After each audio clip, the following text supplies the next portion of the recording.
এই যে প্রবাসীদের কষ্ট দেখছেন, পানি, গাম, এই যে দেখেন পুরোটা ভিজে গেছে, গেঞ্জি ভিজে,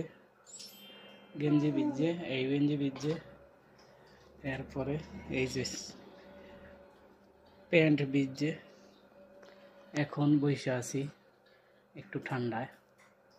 এই যে দেখুন কি বাজে পানি, এই যে পানি টেবা টেবা করতেছে দেখছেন, এই যে দেখেন। তো এই বাজে প্রবাসীরা কষ্ট করে আপনার দেশে টাকা পাঠায়, প্রবাসীদের মূল্য কেহ দেয় না। মূল্য যদি দিত তাইলে প্রবাসীরা আর প্রবাস শেষে দিন মজুরগিরি কইরা খায় না।